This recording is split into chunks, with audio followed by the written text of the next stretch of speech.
নমস্কার বন্ধুরা, পলির রান্নাবান্নায় সকল বন্ধুকে স্বাগত।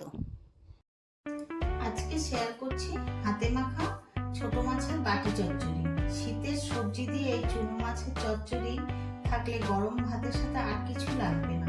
চটজলদি তৈরি করে নেওয়া যায়। চ্যানেলটি সাবস্ক্রাইব করে আমার পাশে থাকবেন। তাহলে চলুন কিভাবে আমি রেসিপিটি তৈরি করলাম দেখে নেওয়া যাক। চুনো মাছের বাটি চচ্চড়ি করতে কিছু মাছ নিয়েছি, ধুয়ে পরিষ্কার করে নিয়েছি। এবার এতে আমি একে একে সব যে উপকরণগুলো দিয়ে দিচ্ছি। প্রথমে দিচ্ছি পেঁয়াজ কালি।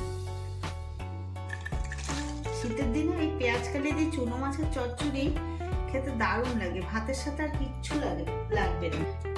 দিচ্ছি কাঁচা টমেটো দুটো আর একটা পাকা টমেটো। আলু সরু সরু করে কেটে নিয়েছি, সেই আলু দিয়ে দিচ্ছি।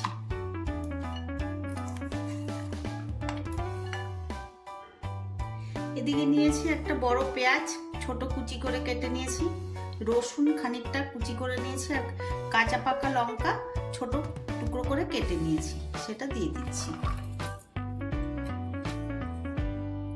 খানিকটা ধনেপাতা কুচি দিয়ে দিচ্ছি।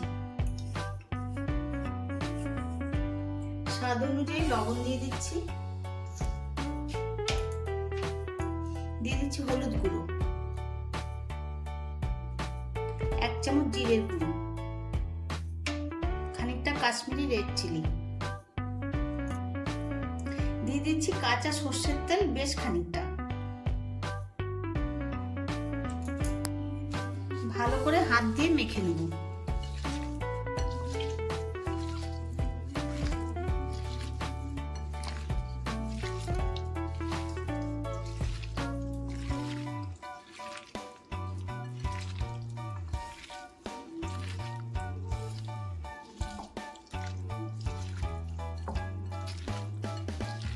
মাছ আর সবজি সব ভালোভাবে মাখা হয়ে গেছে।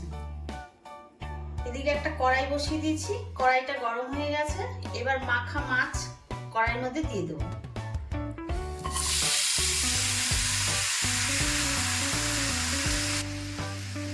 সামান্য একটু নেড়ে চেড়ে ঢেকে দেবো গ্যাস কমিয়ে।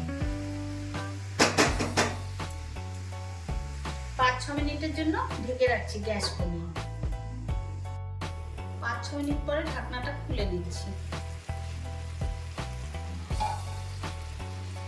কত জল বেরিয়েছে সবজি আর কাঁচা মাছ থেকে, এতেই সবজিটা সিদ্ধ হয়ে যাবে, এক্সট্রা কোনো জল দিতে হবে না।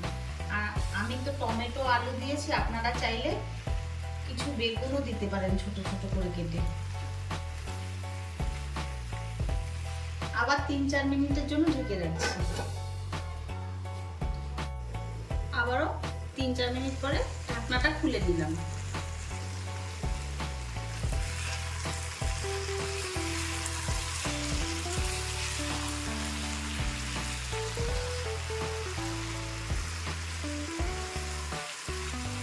মাছটা হয়ে গেছে, এবার আমি গ্যাসটা অফ করে দেব। খুব অল্প সময় দেখুন হয়ে যায়, কিন্তু খেতে খুবই ভালো হয়।